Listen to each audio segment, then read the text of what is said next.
Hello everyone, welcome back to the channel and welcome back to Planet Zoo. We're back in Arcadia and today's episode is a very special one and a very sentimental one to me. I'm recording this on the 27th of February and the whole build has been developed and finished in that time on that day. It's very important to me because a year ago today my father passed away at a place called Cawfields Quarry, which is in Northumberland, right on Hadrian's Wall. And I went there for the first time today since it happened, and it felt right to do this episode today. It's something that I've wanted to do for a long time, something I've been planning for a while, and it only seemed right to pay homage to this beautiful location and kind of immortalize that memory in this game. I really like to put myself into my builds, and I think this is probably the most myself I'll be in my Planet Zoo kind of building career. So Cawfields has a rich history and I'm looking forward to sharing that with you today. The habitat that we're going to be putting here is for the moose. Now it would have housed Dall Sheep, but the amount of space they can cover in their jumps made it just completely untenable for them, and I really wanted to make sure that I stayed true to the landscape of the area without putting too many invasive barriers and like other bits and pieces in there to stop the sheep breaking out. So the moose seemed like a perfect animal to put in here. And we're going to talk a little bit more about the history of Cawfields today, and I'm just going to explain a little bit more about the build as we dive into our speed run. And yeah, I hope you enjoy this episode. I've had a lot of fun creating this one from the off, and it's meant a lot to me, so I hope you enjoy it too. So as we have a lot to cover today, I thought I'd start by talking about the history of Cawfields Quarry. In modern times, the stone here was called Whinstone, as it formed part of the Great Whin Sill, the name given to the igneous sheet of rock which takes up about 80 miles of British countryside throughout Durham and Northumberland. In some places, the rock sheet's about 100 feet deep, potentially more, and the geological properties of this rock made it perfect for roads and paving stones, and in the early 1900s, right through to the late 1930s, the stone here was mined for those exact purposes, with very little consideration for the landscape and further history of the area. The history in question is one of the most impressive feats of historical engineering, the Roman Wall, or Hadrian's Wall, built on the orders of Emperor Hadrian in AD 122 to preserve the Roman Empire and protect it from the barbarians to the north. Not just roaming barbarians, but the Celts, who made constant attempts to break into British territory and claim the land for itself. The wall itself, whilst tiny now, had a maximum height of 15 feet, and it was about 10 feet wide, enough for a walkway for soldiers to patrol and move between mile castles. As I said, now it's far smaller, invaders would have absolutely no problem just hopping over it to take the land. This is in part due to the wall sinking into the ground over time, general wear and tear from the weather itself, and more significantly, medieval vandals and thieves stealing the high-quality cut stone to build houses. This stone pilfering and vandalism went on for hundreds, perhaps even thousands of years, which makes it all the more surprising that the wall and some of the mile castles are still in good condition after over 2,000 years. The full length of the wall's 80 Roman miles, stretching from Bowness-on-Solway in the west of England to Wall's End in Newcastle upon Tyne, where I live. Yep, Wall's End was named because it was the end of Hadrian's Wall. Fun little historical fact there for you. So, every Roman mile on the wall contained what is known as a mile castle, which was a small rectangular fort which housed a gateway through the wall. The garrison of the mile castles controlled the passage of people, goods and livestock across the frontier, acting as a customs post for collecting taxes for such passage. Guards would also patrol the walls and intervening towers and turrets to keep a watchful eye over the Roman Empire. Cawfields is perfect for people wanting to visit this slice of important history, as it's easy to get to and offers unparalleled views of some of the finest landscapes the UK has to offer. It's also a designated dark sky zone, perfect for stargazing due to the absence of invasive light pollution. I have a long history with the place, as does my dad, who used to take me there regularly and also had his first date with my stepmom there. Whilst there's an obvious sadness around the creation of this video, I can't imagine a more perfect location for my dad to spend his last day.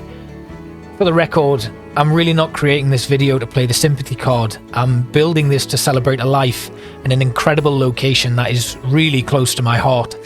And I really like to put a bit of myself in every creation I do, so this is potentially the most myself I've been when creating content for Planet Zoo. I've had such a good time making this and remembering my time here, and I visited it today, so it felt like today was the right time to create this build. We're doing a lot of terraforming and stuff today, so there's quite a lot to get through, so I can really appreciate your time spent here, and I thought it would be nice to fill it with little facts and stories and stuff, just so that we can keep going throughout this build. I am showing pretty much the full build here. There's no kind of gaps and skips. The only time I've ever had to skip through anything was when I lost connection to the franchise mode servers, which meant I had to stop recording for a bit until things came back online. Now what we're doing here is we're creating the base of the quarry, which has now been filled in and has a wonderful deep pool in it. And that pool is now being used for diving instruction. You can't actually swim in it. The water there has been laying for quite a long time and is freezing cold, so you can do yourself some damage if you go into it. It's also considered to be a little bit toxic in a way. Not to the point where it's life-threatening, but you never really know what's in there. And as it was a mining quarry, there could be various nasties in there as well, which you don't really want inside of you. However, it is relatively safe for divers, and like organized instructors and classes do take place there now because of its depth. It's not particularly deep what we're creating today, but I think it's deep enough to give a wonderful effect. I also would have liked to have made it even bigger to create a little bit more of a slope on the tip of the quarry. As you'll see, the quarry itself, this large rock face that we're creating here, there's one steep slope on the left-hand side of your screen there, and then a more gradual decline on the opposite side. So that was our first thing that we needed to create. And you'll notice in the build I keep going back to one location to get a view of it, and it's because that is pretty much the quintessential picture of Cawfields that you'll see. The pond in the foreground, and then in the background that large peak of stonework where the quarry actually carved out the landscape, paying no mind whatsoever to the historical significance of what was going on behind. Mile Castle nearby is called Mile Castle 42 because it was the 42nd Roman mile on Hadrian's Wall. But it's such a wonderful place, and yeah, I'm so happy with how this build has turned out, and I'm really excited to show you that finished part. And I wasn't quite sure what to put in here. There were a number of other animals I'd considered, but because I was using, once again, European temperate foliage for this place to try and keep it as accurate as possible, I was running out of options. I could have moved the badgers here, and I could have moved the fox here. Also, the Dall Sheep was obviously one that I'd considered, as I mentioned earlier. But because I've already done a badger build in Old Town and a fox build in Old Town, I didn't think it was appropriate to bring them over here. The moose, however, is quite an appropriate animal to bring here. Whilst not native to the UK, they are a really quite wonderful animal, and it would be really nice to have them looking on the top of Cawfields Quarry here, out into the distance as the sun rises. And I have a picture in my mind that I want to create for the thumbnail and the actual tour of this location, and I just hope that we can get them into position and actually do it. But we'll see how that all pans out at the end of the video. Here we are now putting in the cladding just to give a little bit more detail on the side of the quarry. Now, you haven't really seen this kind of method of building from me because I like to just put things down and move on with it, and I don't spend a lot of time doing rock work. But I thought, as this was a very significant locale in the area, it was absolutely necessary to put in a little bit more detailing on our rock work. And later on, we add in various other pieces of rock from different biomes and stuff, just to really give it an extra dimension. Because the face here is so sheer and it's a steep drop down, there wasn't a lot of foliage I could actually put in. mosses and stuff were not really part of the wheelhouse here for building, so we had to get creative and give a little bit more of a differential in these rocks. And of course, because I've been today in like a springtime, a lot of the foliage hasn't quite grown back. Luckily, I've got pictures of another time when I've been there where spring has been in full swing and summer as well, where you can see a little bit more overgrown foliage. And I've been able to put that in myself so that I can actually see a bit more of an all seasons version of Cawfields. Obviously, this isn't perfect representation. It's not a one-to-one accurate kind of depiction of the location, but I think at the end of the build, there's definitely enough there to kind of say, look, I did this and I'm happy with it. The wall itself, there is a wall that runs alongside the quarry here. It's obviously to stop people jumping over the wall and diving into the lake on a hot summer's day. And that was built, I believe, using stone work from the actual quarry itself after it closed down. Leftover stone was used to create the wall that runs alongside it, which I think is really interesting and really cool. Unfortunately, we couldn't actually create a wall from scratch here, so we've used European stone. You'll see me building that later on. It's obviously a little bit more jagged as well in real life and covered in moss, which I think is really nice, but again, we couldn't recreate that. You can see here as we pull back, we're getting a little bit more of Cawfields coming into view here, and I'll put the reference picture up now so you can kind of see a bit of a comparison. And then we come in and we pull the terrain so that it kind of merges with that rockwork very nicely. Now, I did too much here, and I did that deliberately so that I could then smooth it all back into the rock face and give this really nice kind of merging of the two materials, the landscaping and the rockwork that we've put in place. And again, we come back out, then put in a layer of terrain painting just to get that all matched up nicely. I then came around and smoothed the area around the pond itself. We'll probably put a little bit more rock work in later on, but I want to get the foliage down later too, and then we'll see if we need to make any further adjustments. Again, in with the terrain paintbrush, I used the heavy and thick grass here so that we could get a little bit more coverage, and then I went over it again with the soft and short grass brush to take away the grass that actually pops in when you put in the large grass work. We're going to use Yorkshire fog grass instead to give a little bit more definition on this area. Moving around now, we're going to put in the wall, and I used stone panels here, and then we just rotated them round to give a little bit more continuity in those textures. We then started pulling these all the way across, and I did this until I'd got a wall that I was happy with. The problem was, after looking at it again, this was all just very one-dimensional. So we end up deleting this wall later on and creating it from scratch. But it was nice to get a little bit of a baseline for what we were dealing with so that I could continue that work. This involved bringing in more twilight pieces and giving the wall a bit more of a structure to it, including some supporting posts on either side of it, and then a nice topper so that we didn't have that rough looking European stone texture on the top.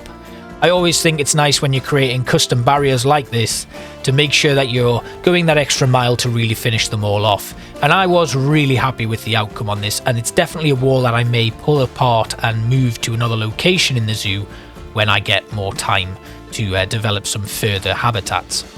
This is just the first part of this area, as this forms up the whole campsite location that we've got going on in this area. So we'll have the moose here, and then obviously we have our giant otter sanctuary that I've yet to build.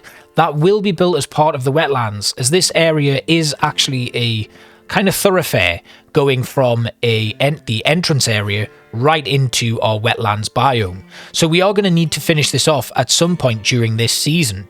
And I'm really looking forward to coming back here every now and then and just doing a little bit more work on it, chipping away at it. It also gives me a nice break from working on those wetlands areas that are all pretty much the same theme at the moment. But again, I have some exciting plans as we move into a new area there too, so stay tuned for that. But back to Cawfields. As I mentioned before, the modern quarrying operation actually destroyed some of Hadrian's Wall.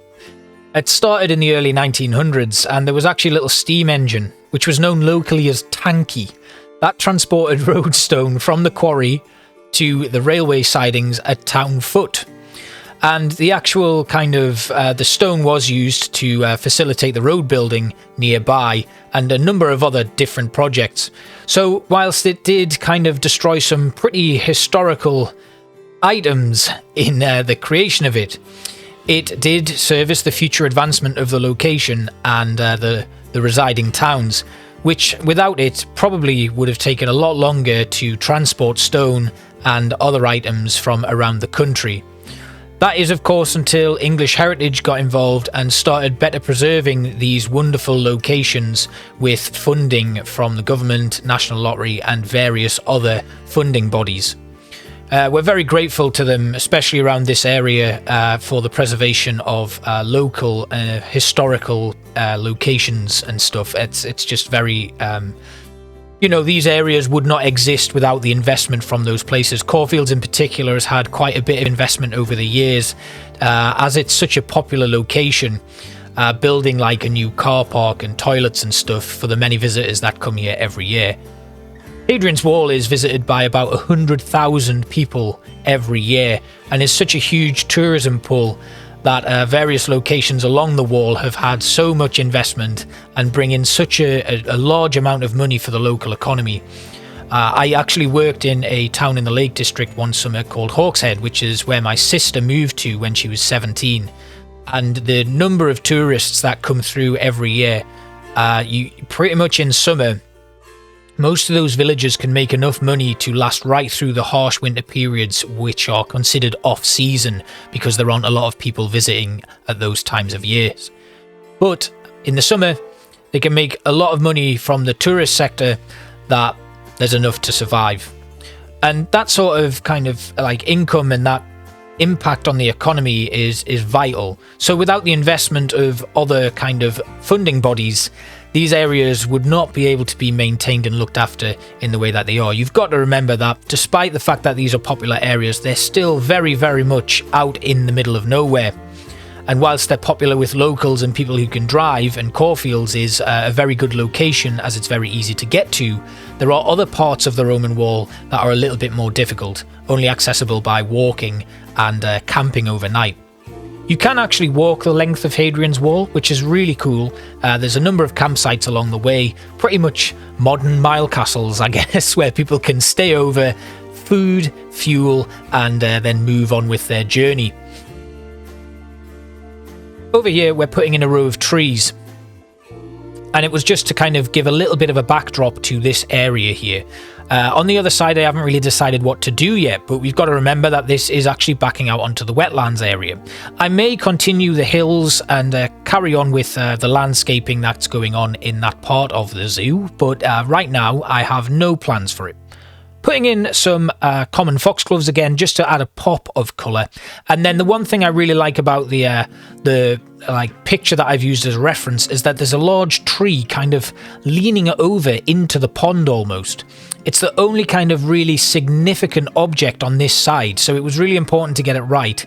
I went with an oak tree, but one that wasn't too large because I didn't want it to distract people from the view of the actual quarry peak itself. Then the Yorkshire foggrass started. I wanted to build this up as much as possible, make it nice and thick and overgrown, and then came in with some bracken and bramble bushes to finish it all off. There's not a lot of flowering plants in here, and we could do with putting a few more in.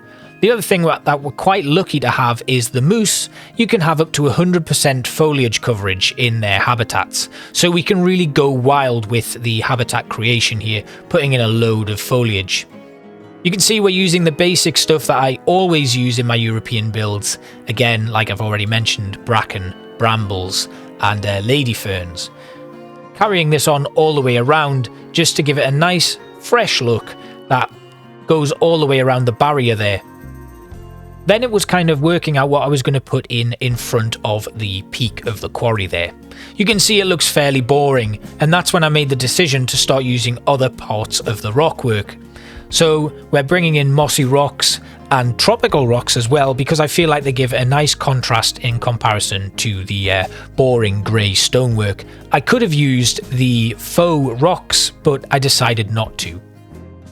The other part of the location here that I think really stands out is this little bit of landscape that juts out over the pond. It's really overgrown at the moment, and I'd like to keep it that way. I don't really want the moose to come up to this area, although it would be quite nice and give another, like, artistic shot, shall we say. But I really want the moose on top of the quarry, looking out on its domain, because the one thing I've had to do is fence off the area going up to the pond. Now, the general public can actually walk right to the water's edge, and it's a very popular spot. There's actually a picnic area there as well, so you can sit right next to the water itself and really get immersed in that landscape. It's a beautiful sight, especially when it's nighttime as well.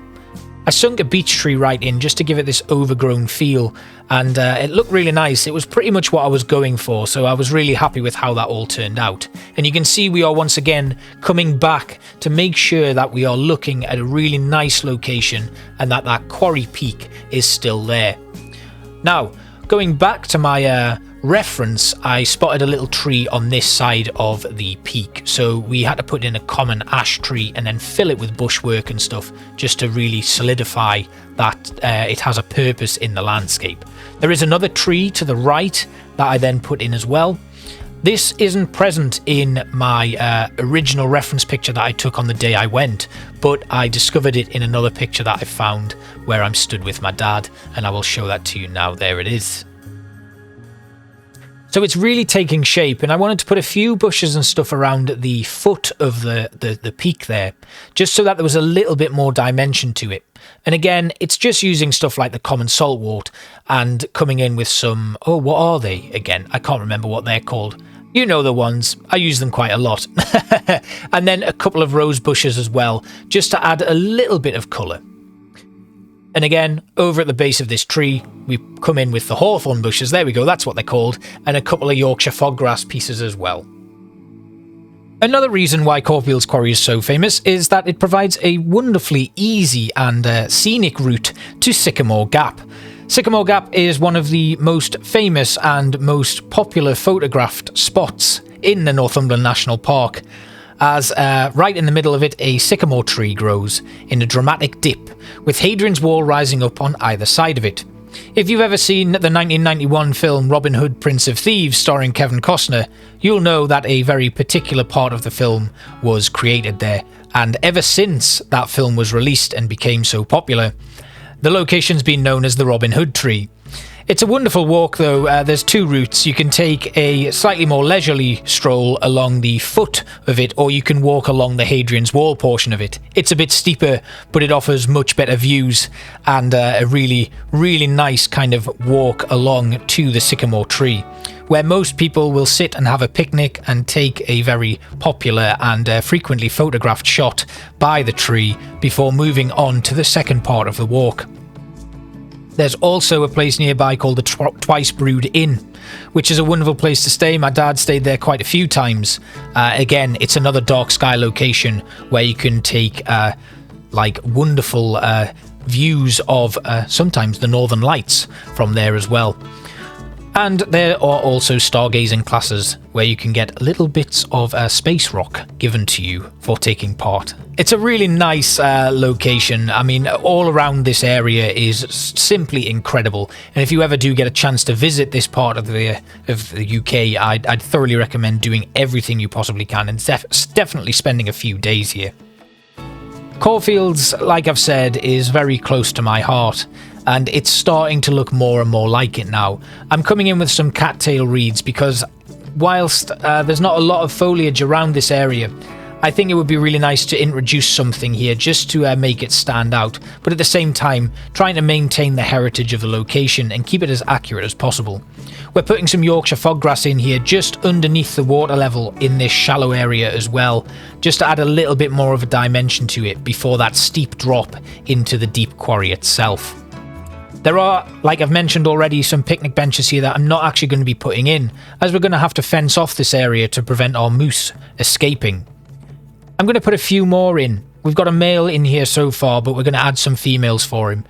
The other thing we need to do is give them some hard shelter, and I had to think really long and hard about how I was going to do this without disturbing the landscape too much. And as I came around to do the barrier design, we had to make a couple of adjustments again to prevent the moose escaping out of the back of the area. This then allowed me to create a nice steady rock work going up the right hand side and disappearing around the back. We'll talk about that a little bit later on. But for now, I wanted to put in some basic fencing that matched the local landscape. And around here, you kind of get a lot of these meshwork and woodwork fences, so these were perfect to put in place.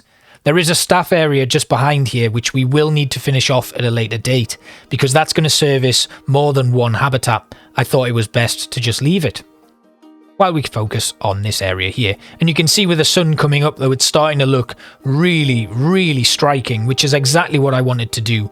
And I'll probably run a path all the way along this area here and put in a couple of the location hotspots for people to come to and admire. I then ran this fence all the way around so that the shoreline had a little bit more space for the moose to come and graze. That would get it right up and close to our guests as they come around. But this is the only guest viewpoint. The rest of it is going to be all natural landscape, so we can see as much of the moose natural behaviour as possible. As you can probably tell, I'm struggling to not say mooses or meese because I don't actually know what the plural of moose is. So I assume it's just moose. 1 moose, 2 moose, 3 moose. I don't know. Correct me if I'm wrong, please. So after we'd finished building this fence, I realised that the moose could actually jump over it. So we had to raise it a little bit. I've not put that in the video because there's absolutely no point. We add an extra level onto it. It goes about a metre higher. It does obscure the guest vision a little bit, so we may remove some of the meshwork on the above level. But that comes in and looks really nice, and there's plenty of space. Moving into our hard shelter. So this is the area that I had to raise to prevent our moose from escaping. I then hollowed out a cave here. And because this was a quarry and a mine where people would often go underground to mine, I thought it would be nice to kind of put a little open shaft in here. And that's exactly where our moose will be going to sleep. Please excuse the camera work, it was a bit of a nightmare.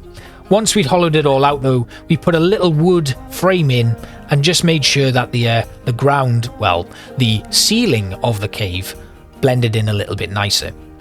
I'm going to skip through this part though because there's a lot of dodgy camera work going on. So you can see us putting the basic timber frame in here, and that then gets fleshed out and a little bit more lore appropriate with some twilight wooden posts in there as well, just to make sure that everything kind of matches up.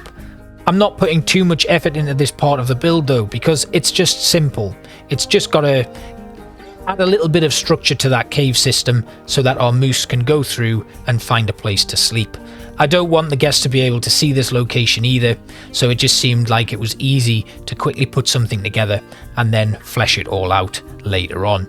We fill it all with rock because this obviously is going to be a slightly hollowed out area. Of course, when I put the texture in, it came through to the top, so we had to fill that in with soil again, but I think it looks nice still. After that, we put in all of our enrichment and the bedding, and then we're pretty much tour ready. So I hope you enjoyed this one. It was a really sentimental piece for me to do, and I had a lovely time making it. There are some extra additions I've done, like information boards and stuff, which you will see in the final tour, as well as hopefully some beautiful shots of our moose in their natural habitat. I hope you enjoyed this video, and I really appreciate your time. This was a very important episode for me, and I hope you enjoyed it. Thanks for watching, guys. Enjoy the tour, and I will see you next time.